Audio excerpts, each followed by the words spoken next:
നാളെ പിണറായി സർക്കാരിൻ്റെ 4ാം വാർഷികമാണ്.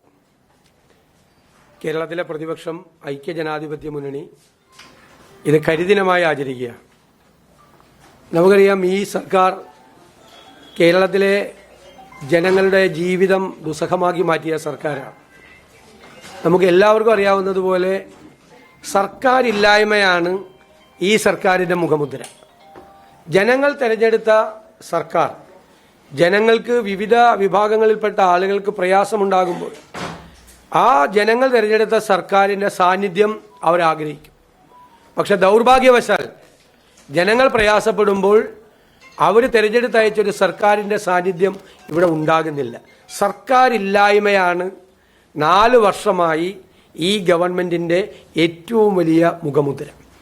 നിങ്ങളുണ്ടായ തിരുവനന്തപുരത്തെ തലസ്ഥാന നഗരിയിൽ ഈ 4ാം വാർഷികത്തിൽ ഉണ്ടായ സംഭവം എന്താണ്? ഒരു വീട്ടുജോലി ചെയ്ത് ജീവിക്കുന്ന ഒരു പാവപ്പെട്ട സ്ത്രീയെ പോലീസ് സ്റ്റേഷനിൽ വിളിച്ചു വരുത്തി 20 മണിക്കൂർ ടോർച്ചർ ചെയ്ത് അവരെ അപമാനിച്ച് അവർ പുറത്തിറക്കി വിട്ടു. അവര് തെറ്റ് ചെയ്തവരല്ല എന്ന് തെളിഞ്ഞിട്ടും പരാതി തന്നവർ പരാതി പിൻവലിച്ചിട്ടും അവരുടെ പേരിൽ FIR എടുത്ത് ഈ പരിസരത്തെങ്ങും കണ്ടുപോകരുത് എന്ന് പറഞ്ഞ് ഭീഷണിപ്പെടുത്തി പറഞ്ഞു വിട്ടു. ഞാൻ ചോദിക്കട്ടെ, പോലീസ് സ്റ്റേഷനിൽ പിണറായി വിജയൻ ആഭ്യന്തരമന്ത്രിയായിരിക്കുമ്പോൾ പോലീസ് സ്റ്റേഷനിൽ ചെല്ലുന്നവർക്ക് കക്കൂസിലെ വെള്ളമാണോ കുടിക്കാൻ കൊടുക്കുന്നത്? ആ സ്ത്രീയോട് പറഞ്ഞാണ് പോലീസ് ഉദ്യോഗസ്ഥർ, അതാണോ കുടിക്കാൻ കൊടുക്കുന്നത്? എന്നിട്ട് അവരെ അപമാനിച്ച് അവരെ മുഴുവൻ രാത്രി മുഴുവൻ ഒരു പോലീസ് സ്റ്റേഷനിൽ ഒരു സ്ത്രീയെ നിർത്തുന്നതാണോ ഈ ഗവൺമെന്റിന്റെ നടപടി?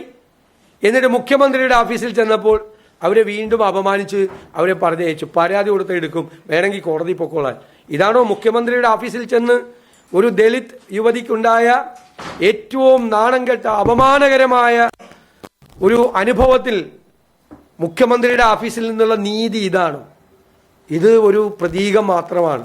കഴിഞ്ഞ നിരവധി വർഷക്കാലമായി ഈ സംസ്ഥാനത്ത് നടക്കുന്ന പോലീസ് ഭരണത്തിൻ്റെ നേർസാക്ഷ്യമാണ് ഈ 4ാം വാർഷികത്തിൽ തിരുവനന്തപുരത്തുണ്ടായ ഈ ബിന്ദുവിനുണ്ടായ ഈ സംഭവം. അതിനെങ്ങനെയാണ് ഒരു മുഖ്യമന്ത്രിയുടെ ഓഫീസ് കൈകാര്യം ചെയ്തത്?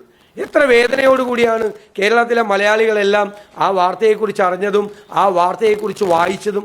എന്ത് പ്രതികരണമാണ് മുഖ്യമന്ത്രിയുടെ ഓഫീസിൽ നിന്നുണ്ടായത്? ഇതാണ് പൊതുവായി പാർട്ടിക്കാർക്ക് വേണ്ടിയിട്ടാണെങ്കിൽ എല്ലാ ഇടപെടും. ഇവിടെ ഈ കേരളത്തെ മാറ്റിയത് ഈ സർക്കാരാണ്. ഈ സർക്കാരിലാണ്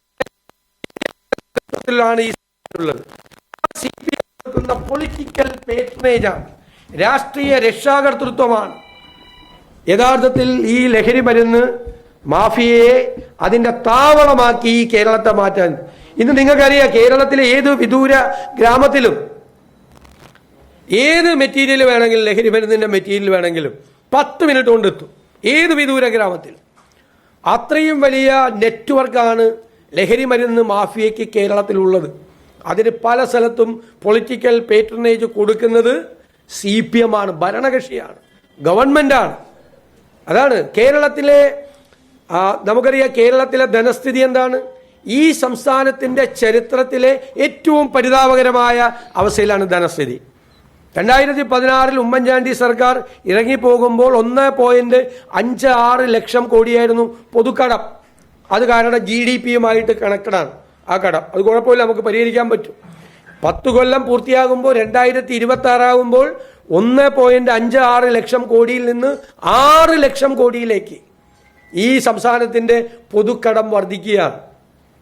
കിഫ്ബി അടക്കമുള്ള പ്രസ്ഥാനങ്ങളുടെ ബാധ്യത വേറെ. ആശുപത്രിയിൽ ചെന്നാൽ മരുന്നില്ല, കാരണം മെഡിക്കൽ സർവീസസ് കോർപ്പറേഷന് പണം കൊടുക്കാനുണ്ട്. സപ്ലൈകോയിൽ ചെന്നാൽ സോപ്പും ചീപ്പും കണ്ണാടിയുണ്ട്, പക്ഷേ സബ്സിഡി സാധനങ്ങളില്ല, കാരണം സപ്ലൈകോയിലെ വിതരണക്കാർക്ക് കോടികൾ കൊടുക്കാനുണ്ട്. ഇലക്ട്രിസിറ്റി ബോർഡ് ഉമ്മൻചാണ്ടി സർക്കാർ ഇറങ്ങുമ്പോൾ ആകെ ഉണ്ടായിരുന്ന കടം അന്ന് ലാഭത്തിലാക്കി 1000 കോടിയായിരുന്നു. ഇപ്പം 45,000 കോടിയാണ് കടം. 3 പ്രാവശ്യം വൈദ്യുതി ചാർജ് കൂട്ടി ജനങ്ങളെ പ്രതിസന്ധിയിലാക്കുന്നു. കേരളത്തിലെ ക്ഷേമനിധി ബോർഡുകൾ മുഴുവൻ തകർന്നു. 2500 കോടി രൂപയുടെ ബാധ്യതയാണ് 6-7 ക്ഷേമനിധികൾ. കെട്ടിട നിർമ്മാണ തൊഴിലാളി ക്ഷേമനിധിയുടെ ആനുകൂല്യങ്ങൾ കിട്ടിയിട്ട് 10-18 മാസമായി. പല ക്ഷേമനിധികളും ഇല്ലാതാവുകയാണ്. ഈ പെൻഷൻ വീട്ടിൽ കൊണ്ടുപോയി കൊടുക്കുന്ന കളക്ഷൻ ഏജന്റുമാർക്ക് പണം കൊടുക്കുന്നില്ല. സ്കൂളിലെ പാചക തൊഴിലാളികൾക്ക് അവരുടെ മാസശമ്പളം കൊടുക്കുന്നില്ല. ഒന്നിനും പണമില്ലാത്ത ദയനീയമായ അവസ്ഥ. കേന്ദ്ര ഗവൺമെന്റുമായി ചേർന്ന് നടത്തുന്ന ജലജീവൻ പദ്ധതിയിൽ കോടികൾ കോൺട്രാക്ടർമാർക്ക് കൊടുക്കാനുണ്ട്. ആത്മഹത്യയുടെ മുനമ്പിലാണ്. PWDയുടെ കരാറുകാർക്ക് കോടികളാണ് കൊടുക്കാനുള്ളത്.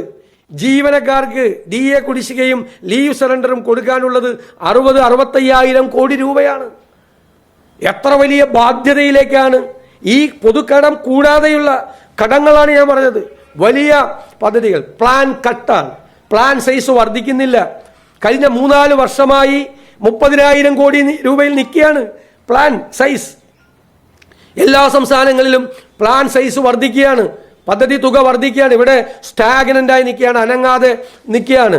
എന്നിട്ട് അനങ്ങാതെ നിൽക്കുന്ന ആ പ്ലാൻ പോലും പദ്ധതി കട്ടാണ്. 50% വരെ കട്ടാണ്. പട്ടികജാതിക്കാരുടെ 500 കോടി രൂപയാണ് കട്ട് ചെയ്തത്. പട്ടികവർഗക്കാരുടെ 112 കോടി രൂപ പ്ലാൻ സൈസ് കട്ട് ചെയ്തത്. തദ്ദേശ സ്വയംഭരണ സ്ഥാപനങ്ങളെ മുഴുവൻ അവരുടെ കൃത്യമായ വിഹിതം കൊടുക്കാതെ പഞ്ചായത്തും മുനിസിപ്പാലിറ്റിയും കോർപ്പറേഷനുകളും എല്ലാം ഏറ്റവും വലിയ പ്രതിസന്ധിയിലാണ്. കേരളത്തെ ഭരിച്ചു തകർത്തു തരിപ്പണമാക്കി. എന്നിട്ടാണ് ഇവർ ഈ 4ാം വാർഷികം ആഘോഷിക്കുന്നത്. 200 കോടി രൂപ, 26 കോടി എന്ന് പറഞ്ഞിട്ട് തുടങ്ങിയതാണ്. 200 കോടി ആയാലും ഇവരുടെ ഈ ആഘോഷം അവസാനിക്കില്ല. മുഖ്യമന്ത്രിയുടെ പടം വയ്ക്കാൻ മാത്രം 15 കോടി രൂപയുടെ ഹോർഡിങ്സ് ആണ് കേരളം മുഴുവൻ വെച്ചിരിക്കുന്നത്. ഇനി എനിക്കൊരു ചോദ്യം കൂടിയുണ്ട് മുഖ്യമന്ത്രിയോട്. നിങ്ങളുടെ ഈ 4ാം വാർഷികം പ്രമോഷൻ ചെയ്യാൻ വേണ്ടി നിങ്ങൾ പരസ്യമല്ലാതെ മാധ്യമങ്ങൾക്ക് പണം കൊടുക്കുന്നുണ്ടോ? പരസ്യമല്ലാതെ. വാർഷികാഘോഷങ്ങൾ പ്രൈം ടൈമിൽ കാണിക്കണം, ചാനലുകളുടെ നോൺ പ്രൈം ടൈമിൽ കാണിക്കണം, അതിൻ്റെ ഡോക്യുമെൻ്ററി പോലെ ചെയ്യണം, മന്ത്രിമാരെ പ്രൊമോട്ട് ചെയ്യണം തുടങ്ങിയ കാര്യങ്ങൾക്ക് നിങ്ങൾ പരസ്യമല്ലാതെ, പരസ്യം കൊടുത്തോട്ടെ, എല്ലാ സർക്കാരുകളും പരസ്യം കൊടുക്കും, പരസ്യമല്ലാതെ നിങ്ങൾ പണം കൊടുക്കുന്നുണ്ടോ? സർക്കാരോ സർക്കാരിൻ്റെ ഏതെങ്കിലും ഏജൻസികളോ? നിങ്ങൾ മാധ്യമങ്ങളെ ഭയങ്കര പുച്ഛമല്ലേ? മാധ്യമങ്ങളെ പുച്ഛമല്ലേ ഗവൺമെന്റിന്? CPM നേതാക്കന്മാർക്ക് മാധ്യമങ്ങളെ കുറിച്ച് വളരെ മോശമായി പറയുന്ന നിങ്ങളെ പ്രൊമോട്ട് ചെയ്യാൻ, നിങ്ങളുടെ ഈ 4ാം വാർഷികം പ്രൊമോട്ട് ചെയ്യാൻ, നിങ്ങളുടെ മന്ത്രിമാരെ പ്രൊമോട്ട് ചെയ്യാൻ, ഈ വാർഷികാഘോഷ പരിപാടികളെ പ്രൊമോട്ട് ചെയ്യാൻ പരസ്യമല്ലാതെ നിങ്ങൾ മാധ്യമങ്ങൾക്ക് പണം നൽകുന്നുണ്ടോ? നിങ്ങൾ പറയണം, മുഖ്യമന്ത്രി പറയണം.